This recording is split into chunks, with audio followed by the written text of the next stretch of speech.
So in my time studying psychology, I've been really fortunate to have been surrounded by strong and confident women.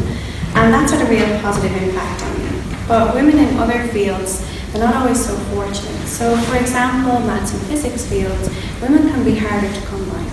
And we kind of see this across the board then in science, technology, engineering and maths fields or STEM fields, where women continue to be underrepresented. So you have probably heard this before, but let's just quickly reflect on those numbers, okay? So within Ireland, less than 25% of those employed in the STEM workforce are women. And worldwide then, only 28% of science researchers are women.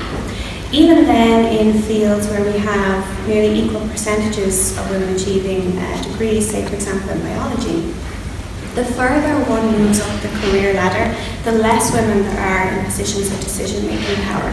And this matters then for equality, for scientific diversity, and also for the economy as well. So what contributes to this underrepresentation? Well, like most things, there are a number of complex factors involved. But the idea that it's just natural, that this is just biological, the research does not hold for that, okay? That's inconclusive there. Instead, research has identified implicit gender bias, systematic gender bias, as one of the main obstacles for gender STEM equality. So implicit bias is pervasive, and it can have an impact on men and women's lives in a number of areas. So there might be some of you here today who are intimately aware of the impact that implicit gender bias can have, or some maybe not so aware or skeptical, and that's okay. But there is clever and interesting research behind this. Okay, so what do we mean when we say implicit bias? Well, most people, when they're asked whether they are gender biased, would say no. And we tend to like to think that we treat everybody equally. So the response that you give when you're directly asked about your attitudes or biases, that represents your explicit response, okay? So your explicit response tends to be deliberate and controlled. You have time to think about it and elaborate on it. But it doesn't always give us a full picture, okay? So it can be affected by the situations we find ourselves in and our desire to present ourselves in the best light. Our implicit responses, on the other hand, represent our more brief and immediate responses to stimuli. So we might be aware that we have these biases and not want to admit to them, or we might be less aware of the influence that they're having on our behaviour. And they're largely developed from our culture and our environment through multiple exposures to certain relations, such as men in STEM. Because male scientists are everywhere. They're in our textbooks, they're on TV, they're in the media, they're everywhere. I was going to actually include slides of like example male scientists, but we know what they look like. So much so that from a young age, children tend to associate men with STEM and also still predominantly draw a white male scientist when they're asked to draw a scientist. Our implicit responses, they lack the intention and control of our explicit responses, sometimes also the awareness. And they have been found in certain contexts to predict our behaviour better than explicit responses, particularly when you're dealing with socially sensitive domains. They may also influence our more automatic, kind of spontaneous behaviour when we're under time pressure, for example. So a number of studies have found an implicit bias for males when it comes to hiring for STEM positions or mathematical tasks. And then in studies looking at letters of recommendation, we find that men tend to be attributed more standard adjectives and described as naturally brilliant, whereas women are described as more hardworking. So it's implying that their talents may be not so natural. And this bias is found for both men and women, so we all kind of have these biases. This can then impact on how women themselves behave. So at university level, women experience a greater loss in confidence in intelligence and may underestimate their ability to do well in STEM subjects. So when STEM subjects are presented as highly masculine or stereotypical, women experience less feelings of belonging and interest and can underestimate their ability to succeed in these subjects. Large-scale studies then measuring this bias implicitly using the implicit association test of the IAT have found evidence for an implicit bias associating men with STEM and women with arts easier than the reverse pairing. So people tended to pair male and science words and women and arts words together quicker and easier. And this male science female arts association has been found in 70% of over 500,000 IATs across at least 66 nations. Now, interestingly, recent IAT research has found that there seems to be a relationship between implicit male science bias and the area that you're studying or working in. So a number of studies have found that men in STEM tend to have higher male STEM female arts bias than women in STEM and non-STEM males, while women in STEM tend to have lower male science female arts bias. And that's really interesting, and it is an important result. But because it uses the IAT, which is a relative measure that pits science against arts, we can't really get at like what's driving this bias, so what's underlying it there. So for example, if you have a lower male STEM female arts bias, is that because you have a low male STEM bias, or perhaps maybe a neutral female arts bias even?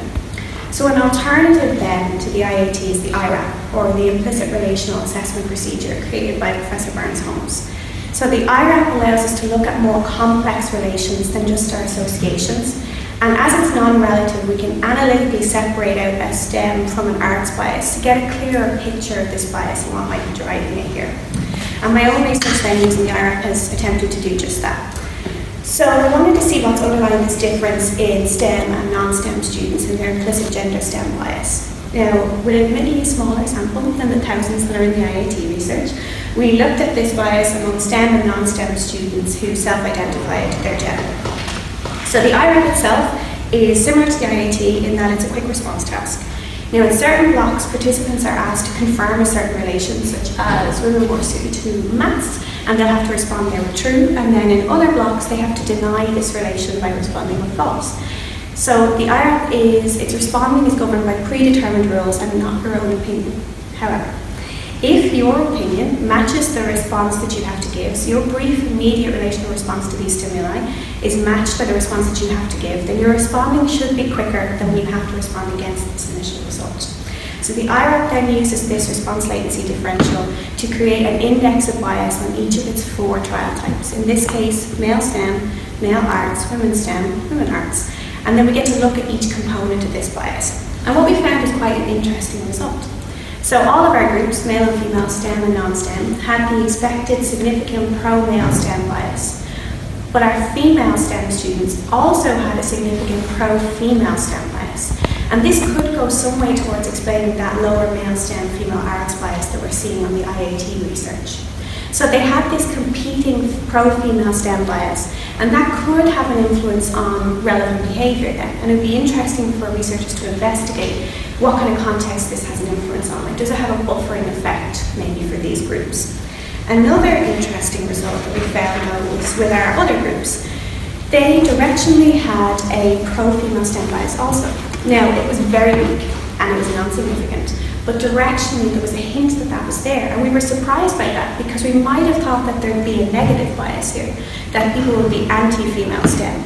But instead there was directional evidence that there seemed to be a positive relation between women in STEM here, just waiting to be strengthened. And that kind of brings me then to the sort of take-home message I suppose I want to give across today. A lot of the time we can seem very doom and gloom when we're talking about implicit bias, like we're biased, there's nothing we can do about it. And people thought that previously, that implicit relations were incredibly stable and they couldn't be influenced at all because they were too deeply entrenched. But now it's looking like implicit bias is malleable. So more recent research looking at stereotypes and bias have had some success looking at implicit ageist, racial and gender bias, and found that implicit bias seems to be context dependent, and it can be influenced, at least in the short term, by brief interventions, even when participants don't know what the study is actually targeting. So admittedly there is less research looking at implicit bias change specifically with women in STEM, and that's where our own research is turning now to see how can we influence this bias at an implicit level, and what kind of interventions are effective and maybe what kind of interventions aren't effective as well. So if implicit gender STEM bias functions similarly to other forms of implicit bias, and it should, then some of the following approaches that I'm going to just briefly detail should have an impact, and they'll give you an example of the ones that we're turning to look at now. So first of all, there's a bit of a seeing is believing vibe to some of these. So getting to see women inhabit STEM-related roles as real-life role models, and seeing more female scientists in textbooks and through the media can influence how we relate implicitly as well, women to STEM.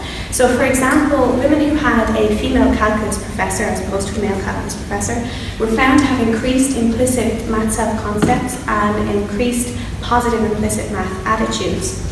So exposing people to counter-stereotypical individuals through biographies and pictures and the like can also have an influence on implicit relations, and it's been found to have some success with ageist and racial bias. And this is kind of one of the interventions that we're looking at the moment. So looking at these pictures here, maybe learning a bit more about them, and learning about this topic today could be influencing your implicit relations as we speak. Scary. So another intervention that we're looking at is perspective taking. So adopting the perspective of an individual from a stereotype group. So imagining the day in the life of a female scientist as if you were that scientist. That's one of the things we're looking at because it's been found to influence implicit and explicit racial bias, potentially through increasing empathy and perceived similarity between the self and the other person. Finally then, psychoeducation about implicit bias and how it operates, and diversity training, they have some potential here too. Now they're pretty widespread. There's a lot of kind of implicit bias training workshops and the like, but they're not always empirically tested for their effectiveness. And often when they are, it's only explicit bias change that's looked at, so participants are asked directly about their attitudes.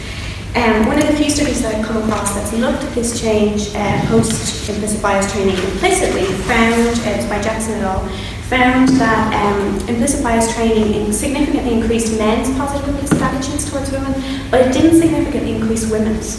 So there could be that participant gender is going to have an impact on what kind of interventions are effective then as well. But it is important when you're targeting implicit gender bias to look at implicit bias change and to empirically determine what kind of interventions are effective and those that aren't. And that's what we're trying to address in our own research. Now, I'm not saying that one intervention is going to change implicit relations forever. But if we can determine the empirically effective elements of interventions, those that work, and incorporate them more into our daily life, so for example, getting more female scientists in textbooks if that works, or using empirically tested psychoeducation, then over time we may see a shift in these implicit relations, making room for more diverse and fair behavioural responses. But let me be really clear, it is perfectly fine to think that men are good at STEM subjects and careers. They are, but so are women. We just don't get as much opportunity to experience and to reinforce that. So having an awareness of implicit gender STEM bias is a great first step. It can make us more deliberate in our relevant behaviour, but let's move beyond that now. Let's try and influence this bias and how it develops. We don't want to just strengthen the relation between women and STEM for female STEM students. As important as it is for us to increase women's belief in their own STEM ability, this shouldn't just be about fixing the women. Instead, we want to foster positive relations between women and STEM, between people more broadly, so we can intervene against this bias in our culture. And then we'll be able to see that women in STEM subjects and careers are as normative as men. So we're probably all going to have a degree of this implicit gender STEM bias. We are human, and it happens. But this bias is not fixed, and it's not untouchable. So let's go to work on it. Thank you.